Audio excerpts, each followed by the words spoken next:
지난 시간에는 부동산 관련한 면세 규정과 절세 방법에 대해 말씀드렸습니다.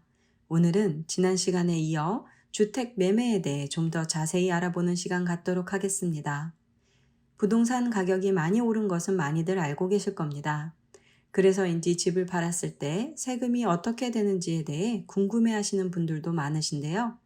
집을 처분하였을 때 세금은 어떻게 될까요? 먼저 집을 팔아 이익이 났다면 그 이익의 일부 또는 전부에 대해 세금이 부과되지 않을 수도 있습니다.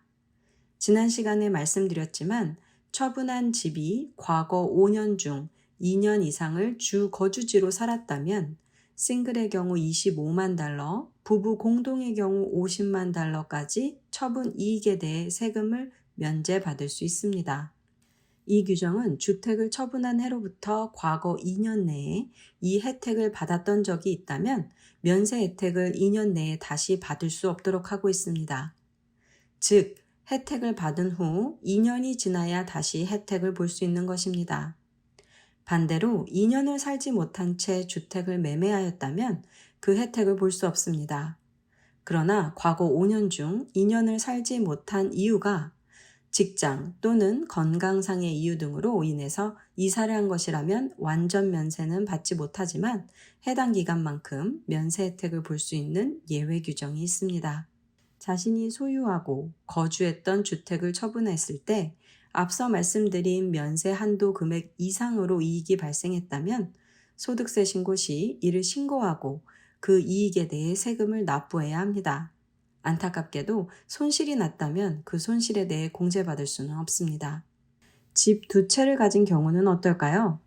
만약 하나 이상의 집을 소유하고 있다면 오직 하나의 주택만 면세가 가능하며 그 주택은 대부분의 시간을 보내는 주 거주지여야 합니다. 여기에서 한 가지 생각해 볼 수 있는 게 있습니다. 가격이 많이 오른 임대 부동산을 판매할 계획이 있다면 그대로 팔 경우 시세 차익에 대해 세금을 납부해야 합니다. 내가 거주하지 않았기 때문에 앞서 말씀드린 면세 혜택을 볼 수 없지요. 하지만 2년을 거주한 후에 처분한다면 면세 혜택을 받을 수 있으므로 세금을 절약할 수 있습니다. 마지막으로 주택 매매 후 국세청에 주소 변경을 하는 것을 잊지 마시기 바랍니다.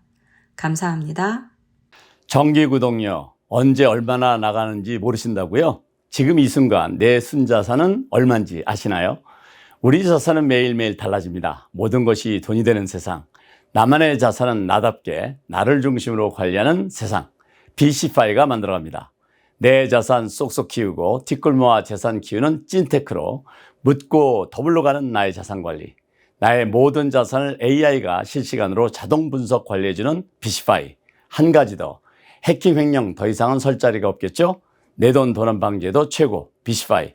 오늘부터 내 돈 관리는 BC파이. 꼭 가입하시고 부자 되세요.